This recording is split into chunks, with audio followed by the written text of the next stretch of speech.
Welcome to next exam. आज है 20 फरवरी 2024 और 20 फरवरी 2024 से करंट अफेयर्स के जितने भी इंपॉर्टेंट क्वेश्चन बन सकते हैं सारे हम इस वीडियो में डिस्कस करेंगे और हर क्वेश्चन से रिलेटेड इंपॉर्टेंट फैक्ट भी मैं आपको बताऊंगा। तो आप पूरा वीडियो बहुत ध्यान से देखिए। लास्ट में मैं आपसे क्वेश्चन पूछूंगा, उसका आंसर आपको कमेंट बॉक्स में बताना है। आज की इस वीडियो की PDF फाइल आप इस वीडियो के डिस्क्रिप्शन से डाउनलोड कर सकते हैं। PDF आप हमारे टेलीग्राम ग्रुप से भी डाउनलोड कर सकते हैं। टेलीग्राम ग्रुप पर आपको सारे PDF एक साथ मिल जाएंगी और टेलीग्राम ग्रुप का लिंक मैंने इस वीडियो के डिस्क्रिप्शन में दे दिया है, तो आप उस लिंक पर क्लिक करके टेलीग्राम ग्रुप ज्वाइन कर सकते हैं। तो चलिए स्टार्ट करते हैं। पहला क्वेश्चन है, हाल ही में छत्रपति शिवाजी महाराज की जयंती कब मनाई गई है? तो अभी 19 फरवरी को छत्रपति शिवाजी महाराज की जयंती मनाई गई। तो इस क्वेश्चन का बे ऑप्शन सही है। इस बार यानी कि 2024 में छत्रपति शिवाजी महाराज की 394वीं जयंती मनाएगी। कौन सी? 394वीं जयंती मनाएगी।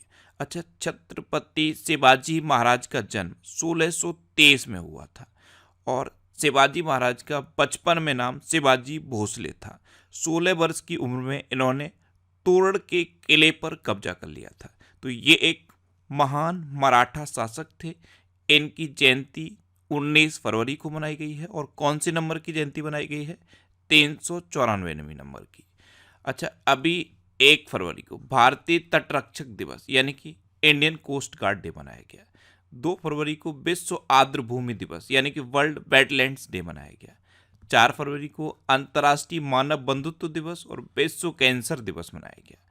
6 फरवरी को सुरक्षित इंटरनेट दिवस मनाया गया।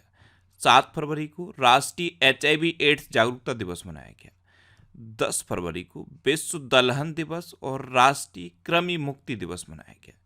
11 फरवरी को विज्ञान में महिलाओं और लड़कियों का अंतर्राष्ट्रीय दिवस और विश्व यूनानी दिवस मनाया गया। 12 फरवरी को अंतर्राष्ट्रीय डार्विन दिवस और अंतर्राष्ट्रीय मिर्गी दिवस और राष्ट्रीय उत्पादकता दिवस मनाया गया। 13 फरवरी को विश्व रेडियो दिवस मनाया गया। ये इंपॉर्टेंट है, वर्ल्ड रेडियो डे। ये हर साल 13 फरवरी को मनाया जाता है। इसको आप ऐसे याद कर सकते हो कि ये वैलेंटाइन डे से जस्ट पहले मनाया जाता है, वर्ल्ड रेडियो डे। ये अब आपको याद रहेगा। अच्छा, 14 फरवरी को जन्मजात हृदय दोष जागरूकता दिवस मनाया गया। 15 फरवरी को अंतर्राष्ट्रीय बाल कैंसर दिवस और विश्व मानव विज्ञान दिवस मनाया गया। ध्यान रखना, ये अंतर्राष्ट्रीय बाल कैंसर दिवस है, ये 15 फरवरी को मनाया जाता है। और ये क्या है? विश्व कैंसर दिवस, ये 4 फरवरी को मनाया जाता है।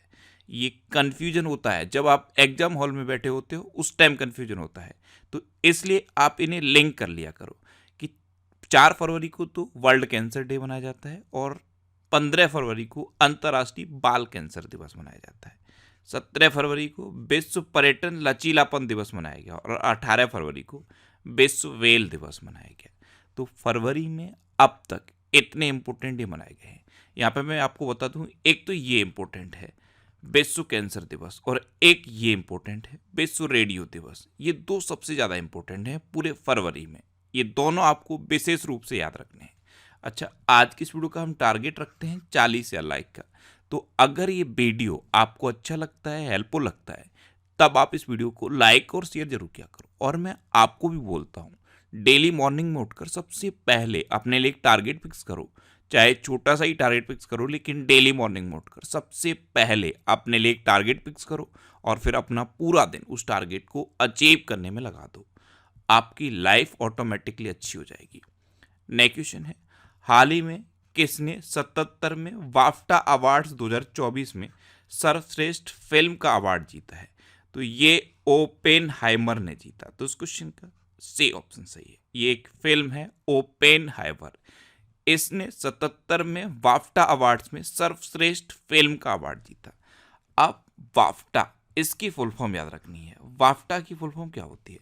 British academy of film and television arts award. तो वाफ्टा अवार्ड 2024 में सर्वश्रेष्ठ फिल्म का अवार्ड ओपेनहाइमर ने जीता है। अच्छा, अभी मैंने आपको बताया था KPP नामियार पुरस्कार से S सोमनाथ को सम्मानित किया गया। Wild life photographer of the year 2023 का अवार्ड नेमा सरेखानी ने जीता। लक्ष्मी नारायण अंतर्राष्ट्रीय पुरस्कार से प्यारेलाल शर्मा को सम्मानित किया गया। और मिस अमेरिका 2024 का ताज मेडिसन मार्स ने जीता। किसने? मेडिसन मार्स ने। अच्छा, ये जो बाफ्टा अवार्ड्स हैं 2024 के बाफ्टा अवार्ड्स, ये लंदन के रॉयल फेस्टिवल हॉल में हुए हैं। अच्छा, अगर आपसे पूछ लिया जाए कि बाफ्टा अवार्ड की शुरुआत कब हुई तो क्या बताओगे? बाफ्टा अवार्ड की शुरुआत 1949 में हुई थी। कब हुई थी? 1949 में। नेक्स्ट क्वेश्चन है, हाल ही में जारी हेनले पासपोर्ट इंडेक्स 2024 में कौन शीर्ष पर रहा?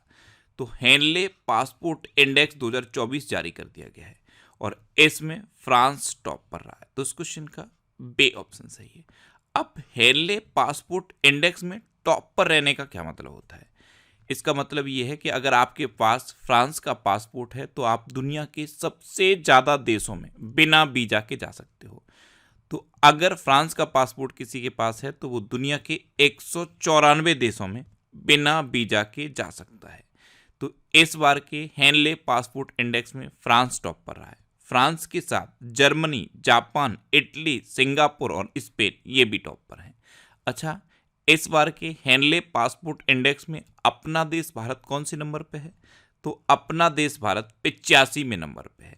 अब फ्रांस टॉप पर है तो मैप में देखो, ये है फ्रांस। फ्रांस की कैपिटल क्या है? पेरिस। फ्रांस की करेंसी क्या है? यूरो। और फ्रांस के प्रेजेंट टाइम पे प्रेसिडेंट कौन है? Emmanuel Macron. अच्छा, डिजिटल वीजा की पेशकश करने वाला पहला यूरोपीय संघ राष्ट्र फ्रांस बना। फ्रांस में तमिल कवि तिरुवल्लुवर की प्रतिमा का उद्घाटन हुआ। ये जब भी फ्रांस का नाम आया मैंने आपको बताया, और ये क्वेश्चन अभी यूपी पुलिस के एग्जाम में पूछा गया कि किस देश में तिरुवल्लुवर की प्रतिमा का उद्घाटन हुआ? तो आंसर था फ्रांस। फ्रांस में तमिल कवि तिरुवल्लुवर की प्रतिमा का उद्घाटन हुआ। हर बार मैं आपको बताता था, और अगर आपने वीडियो देखा होगा तो डेफिनेटली आपका आंसर सही हुआ होगा। यूपी पुलिस के एग्जाम में जितने भी करंट अफेयर्स पूछे गए थे सारे के सारे मैंने वीडियोस में डिस्कस किए थे, और एक बार नहीं कई बार मैंने आपको बताए थे। अगर आपने रेगुलरली वीडियो देखा होगा तो करंट अफेयर्स का आपका कोई क्वेश्चन गलत नहीं हुआ होगा। अच्छा, फ्रांस ने स्कूलों में महिलाओं के अबाया पोशाक पहनने पर प्रतिबंध लगाया। भारत फ्रांस के मार्सिल में एक नया वाणिज्य दूतावास खोलेगा। प्रधानमंत्री मोदी को फ्रांस के सर्वोच्च सम्मान Grand Cross of the Legion of Honour से सम्मानित किया गया। एक्चुअल में फ्रांस में एक परेड होती है, वास्टिल डी परेड, और बहुत फेमस परेड है। उस परेड में प्रधानमंत्री मोदी ने पार्टिसिपेट किया था। उसी टाइम प्रधानमंत्री मोदी को फ्रांस के सर्वोच्च सम्मान Grand Cross of the Legion of Honour से सम्मानित किया गया। नेक्स्ट क्वेश्चन है, हाल ही में प्रधानमंत्री मोदी ने कहाँ खेलो इंडिया यूनिवर्सिटी गेम्स के चौथे संस्करण का उद्घाटन किया? तो अभी प्रधानमंत्री मोदी ने वर्चुअली गुवाहाटी में खेलो इंडिया यूनिवर्सिटी गेम्स के चौथे संस्करण का उद्घाटन किया। तो इस क्वेश्चन का सी ऑप्शन सही है। अब यहाँ पे क्वेश्चन क्या बनेगा कि इस बार के खेलो इंडिया यूनिवर्सिटी गेम्स कहाँ हुए? तो आंसर होगा गुवाहाटी। और इससे भी ज़्यादा इंपॉर्टेंट है कि चौथे खेलो इंडिया यूनिवर्सिटी गेम्स का शुभंकर क्या है? तो इस बार के खेलो इंडिया यूनिवर्सिटी गेम्स का शुभंकर है अष्टलक्ष्मी। क्या है? अष्टलक्ष्मी। नेक्स्ट क्वेश्चन है, हाल ही में किस देश में 1000 वर्ष पुराना सोमेन साई महोत्सव समाप्त हुआ है? तो जापान में अभी 1000 वर्ष पुराना सोमेन साई महोत्सव समाप्त हुआ। तो उस क्वेश्चन का बे ऑप्शन सही है। बढ़ती आबादी के कारण शोक व्यक्त करते हुए इस महोत्सव को समाप्त कर दिया है जापान ने। अब जापान, तो ये है मैप में जापान। जापान की कैपिटल क्या है? टोक्यो। ये भी क्वेश्चन पूछा गया था, टोक्यो किस देश की राजधानी है? अब इससे ज्यादा इजी क्वेश्चन क्या हो सकता है? यूपी पुलिस में जितने भी क्वेश्चन पूछे गए, मैं आपको फिर बोल रहा हूं, सारे के सारे क्वेश्चन मैंने डिस्कस किए थे, और एक बार नहीं कई बार डिस्कस किए थे। जापान की कैपिटल पूछ ली, इससे ज्यादा इजी क्या होगा? जापान की कैपिटल क्या है? टोक्यो। जापान की करेंसी क्या है? येन। और जापान के प्रेजेंट टाइम पे प्राइम मिनिस्टर कौन है? Fumio Kishida. जापान को समुद्र के अंदर ज्वालामुखी विस्फोट के बाद एक नया द्वीप मिला। इसरो जापान की स्पेस एजेंसी की मदद से अगला चांद मिशन पूरा करेगा। जापान के याकोहामा में डांसिंग पिकाचू कार्यक्रम का आयोजन किया गया। 2022 में जापान की जनसंख्या 8 लाख से अधिक घट गई है। और कल भी मैंने आपको जापान के बारे में एक क्वेश्चन बताया था। जापान पहला लकड़ी का उपग्रह लॉन्च करेगा। दुनिया का पहला देश बन जाएगा जापान जो लकड़ी का उपग्रह लॉन्च करेगा। नेक्स्ट क्वेश्चन है, हाल ही में सुहानी भटनागर का निधन हुआ है, वे कौन थी? तो सुहानी भटनागर ये एक अभिनेत्री थी और अभी सिर्फ 19 वर्ष की उम्र में इनका निधन हो गया। तो इस क्वेश्चन का ए ऑप्शन सही है। आपने दंगल मूवी तो देखी होगी, और अगर दंगल मूवी देखी होगी तो बबीता फोगाट का नाम याद होगा। बबीता फोगाट ही थी सुहानी भटनागर। ये थी सुहानी भटनागर और अभी 19 वर्ष की उम्र में इनका निधन हो गया है। इनको एक बीमारी थी, बीमारी का नाम भी आप याद कर लीजिए। अगर कभी टिपिकल क्वेश्चन पूछना हुआ तो बीमारी का नाम पूछ लेगा। बीमारी का नाम था डर्मेटोमायोसाइटिस। इस बीमारी की वजह से सुहानी भटनागर का निधन हुआ है। और ये जो बीमारी होती है ये ऑटो इम्यून बीमारी होती है। ऑटो इम्यून बीमारी कौन सी होती है? जिसमें इम्यूनिटी सिस्टम कमजोर हो जाता है और शरीर की बीमारियों से लड़ने की क्षमता लगभग खत्म हो जाती है। तो इस बीमारी की वजह से सुहानी भटनागर का निधन हुआ है। नेक्स्ट क्वेश्चन है, हाल ही में 11वें अंतर्राष्ट्रीय कठपुतली महोत्सव का उद्घाटन कहाँ हुआ है? तो अभी चंडीगढ़ में 11वें अंतर्राष्ट्रीय कठपुतली महोत्सव का उद्घाटन हुआ। तो इस क्वेश्चन का सी ऑप्शन सही है। नेक्स्ट क्वेश्चन है, हाल ही में किसने सशस्त्र बलों के उपयोग के लिए भारत का पहला जासूसी उपग्रह बनाया है? तो भारत की एक प्राइवेट कंपनी है TASL यानी कि टाटा एडवांस सिस्टम्स लिमिटेड। इसने सशस्त्र बलों के उपयोग के लिए भारत का पहला जासूसी उपग्रह बनाया। तो इस क्वेश्चन का बी ऑप्शन सही है और इसे स्पेस एक्स के रॉकेट से लॉन्च किया जाएगा। नेक्स्ट क्वेश्चन है, हाल ही में इरेडा ने नवीकरणीय ऊर्जा परियोजनाओं के सह वित्त पोषण के लिए किसके साथ समझौता किया है? तो अभी इरेडा ने नवीकरणीय ऊर्जा परियोजनाओं के सह वित्त पोषण के लिए पंजाब नेशनल बैंक के साथ समझौता किया। तो उस क्वेश्चन का सी ऑप्शन सही है। अच्छा, पंजाब नेशनल बैंक, इसकी स्थापना कब हुई थी? 1894 में। इसका हेडक्वार्टर कहाँ पे है? दिल्ली में। और इसके प्रेजेंट टाइम पे MD एंड CEO कौन है? अतुल कुमार गोयल। कौन है? अतुल कुमार गोयल। नेक्स्ट क्वेश्चन है, हाल ही में किस देश में भारतीय आवास परियोजना के अंतर्गत 1300 घरों के निर्माण का औपचारिक शुभारंभ हुआ है? तो अभी श्रीलंका में भारतीय आवास परियोजना के अंतर्गत 1300 घरों के निर्माण का औपचारिक शुभारंभ हुआ। तो इस क्वेश्चन का बी ऑप्शन सही है। 2017 में जब प्रधानमंत्री मोदी जी श्रीलंका गए थे उस टाइम प्रधानमंत्री मोदी ने इन घरों के निर्माण की घोषणा की थी और अब श्रीलंका में औपचारिक रूप से इनका शुभारंभ हो गया है। अब श्रीलंका, तो ये है मैप में श्रीलंका। श्रीलंका की कैपिटल क्या है? कोलंबो और श्री जयवर्धनेपुरम कुट्टे। कोलंबो कॉमर्शियल कैपिटल है और श्री जयवर्धनेपुरम कुट्टे एडमिनिस्ट्रेटिव कैपिटल है। श्रीलंका की करेंसी क्या है? श्रीलंकन रूपी। श्रीलंका के प्रेजेंट टाइम पे प्राइम मिनिस्टर कौन है? दिनेश गुणवर्धन। और श्रीलंका के प्रेजेंट टाइम पे प्रेसिडेंट कौन है? रनिल विक्रमसिंघे। रनिल विक्रमसिंघे। और श्रीलंका में जो भारत के उच्चायुक्त हैं संतोष झा, इन्होंने दोनों ने मिलकर इस योजना का शुभारंभ किया है।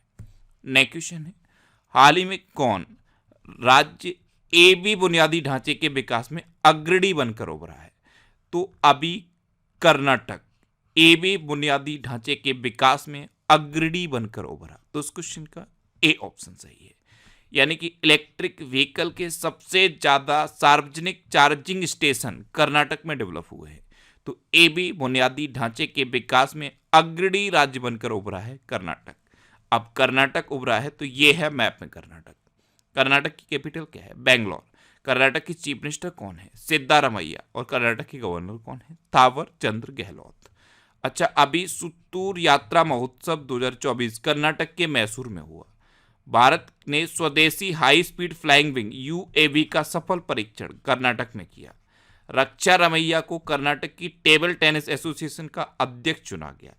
नम्मा कंबाला प्रतियोगिता का आयोजन बेंगलुरु में किया गया और महिला नेतृत्व वाले स्टार्टअप की संख्या में बेंगलुरु टॉप पर रहा।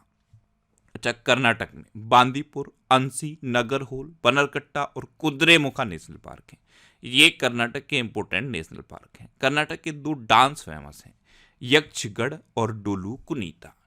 नेक्स्ट क्वेश्चन है, हाल ही में किसने सेना के उप प्रमुख का पदभार संभाला? तो लेफ्टिनेंट जनरल उपेंद्र द्विवेदी ने सेना के उप प्रमुख का पदभार संभाला। तो इस क्वेश्चन का सी ऑप्शन सही है। ये है लेफ्टिनेंट जनरल उपेंद्र द्विवेदी और इन्होंने ही सेना के उप प्रमुख का पदभार संभाला है। अच्छा, मैंने आपको बताया था कि दक्षिणी रेलवे की पहली trans women TT Sindhu Ganapathi बनी। फिट इंडिया मूवमेंट के ब्रांड एम्बेसडर नरेंद्र कुमार यादव बने। LIC म्यूचुअल फंड ने रवि कुमार झा को MD एंड CEO नियुक्त किया। टाटा डिजिटल ने नबेन तेलियानी को MD एंड CEO नियुक्त किया। गुवाहाटी उच्च न्यायालय के मुख्य न्यायाधीश के रूप में विजय बिश्नोई ने शपथ ली है। नेक्स्ट क्वेश्चन है, हाल ही में भारतीय टीम ने टेस्ट क्रिकेट में सबसे बड़ी जीत किस देश के खिलाफ दर्ज की है? तो अभी राजकोट में, गुजरात के राजकोट में भारतीय टीम ने एक टेस्ट मैच खेला और ये टेस्ट मैच था इंग्लैंड के खिलाफ और इस मैच को भारत ने 434 रनों से जीता, जो अब तक टेस्ट क्रिकेट में भारत की सबसे बड़ी जीत है। तो इस क्वेश्चन का बे ऑप्शन सही है। नेक्स्ट क्वेश्चन है, हाल ही में किसने युवा वैज्ञानिक कार्यक्रम युविका 2024 प्रस्तुत किया है? तो ये इसरो ने प्रस्तुत किया। तो इस क्वेश्चन का ए ऑप्शन सही है। स्कूली बच्चों में अंतरिक्ष विज्ञान प्रौद्योगिकी के बारे में जिज्ञासा और ज्ञान बढ़ाने के लिए इसरो ने ये युविका कार्यक्रम प्रस्तुत किया है। अब इसरो यानी कि इंडियन स्पेस रिसर्च ऑर्गेनाइजेशन, इसकी स्थापना कब हुई? 1969 में। इसका हेडक्वार्टर कहाँ पे है? बेंगलुरु में। और इसरो के प्रेजेंट टाइम पे चेयरमैन कौन है? एस सोमनाथ। कौन है? एस सोमनाथ। नेक्स्ट क्वेश्चन है, हाल ही में कहाँ विश्व पुलिस शिखर सम्मेलन आयोजित किया जाएगा? तो अभी वर्ल्ड पुलिस समिट ये दुबई में आयोजित की जाएगी। तो इस क्वेश्चन का सी ऑप्शन सही है। अब लास्ट वीडियो के क्वेश्चन का आंसर। लास्ट वीडियो में मैंने आपसे क्वेश्चन पूछा था कि हाल ही में 100% घरेलू नल जल कनेक्शन हासिल करने वाला पहला उत्तर पूर्वी राज्य कौन सा बना है? तो अरुणाचल प्रदेश अभी 100% घरेलू नल जल कनेक्शन हासिल करने वाला पहला उत्तर पूर्वी राज्य बना, यानी कि इस क्वेश्चन का सी ऑप्शन सही था और लगभग सभी स्टूडेंट ने इसका आंसर सही दिया। मोस्टली स्टूडेंट ने इसके बारे में डिटेल में लिखा। मैं आपको एक बार फिर बोलूंगा, क्वेश्चन के बारे में आपको जितना ज़्यादा से ज़्यादा पता हो आप लिखा करो, क्योंकि जो चीज़ें आप लिख देते हो फिर उन्हें आप कभी नहीं भूलते। अब आपके लिए आज का क्वेश्चन है, हाल ही में किसे IPL की सर्वकालिक महान टीम का कप्तान बनाया गया? 4 ऑप्शन दिए गए हैं, इनमें से आपको अपना आंसर बताना है। और इसके अलावा हम हमारे फेसबुक पेज पर previous year question daily post करते हैं, तो आप फेसबुक पर नेक्स्ट एग्जाम सर्च करके हमारा फेसबुक पेज ज्वाइन कर सकते हैं, क्योंकि प्रीवियस ईयर क्वेश्चन आपको बहुत हेल्प करते हैं। अगर आपको किसी क्वेश्चन में कोई डाउट होता है या आपको अपने करियर से रिलेटेड भी कोई प्रॉब्लम है, तो आप इंस्टाग्राम और एक्स पर इंद्रेश आरसी INDRESH इंस्टाग्राम और एक्स पर इंद्रेश आरसी सर्च करके आप मेरे साथ जुड़ सकते हैं और कोई भी डाउट, कोई भी confusion without any hesitation discuss कर सकते हैं। अच्छा, आज की इस वीडियो का आप टारगेट जरूर याद रखना। आज की इस वीडियो का टारगेट है 40,000 लाइक का। तो अगर ये वीडियो आपको अच्छा लगा है, हेल्पफुल लगा है, तब आप इस वीडियो को लाइक और शेयर जरूर किया करो। और आपके पास जो भी स्टडी रिलेटेड व्हाट्सएप और फेसबुक ग्रुप हैं, उनमें आप इस वीडियो को शेयर जरूर कर दिया करो। तो ये था आज का हमारा करंट अफेयर्स का वीडियो। आपको ये वीडियो कैसा लगा प्लीज कमेंट बॉक्स में जरूर बताना। और अगर अभी तक भी आपने हमारे इस चैनल को सब्सक्राइब नहीं किया है तो इसे आप सब्सक्राइब जरूर कर लीजिए। आपको इस चैनल से निश्चित ही मदद मिलेगी। जब भी आपसे सब्सक्राइब करेंगे तो बराबर में एक बेल आइकन बन के आएगा, आप उस बेल आइकन पर जरूर क्लिक कर लें, जिससे कि आपको डेली मॉर्निंग में करंट अफेयर्स की वीडियो मिलती रहे। Next exam always with you. Thanks for watching.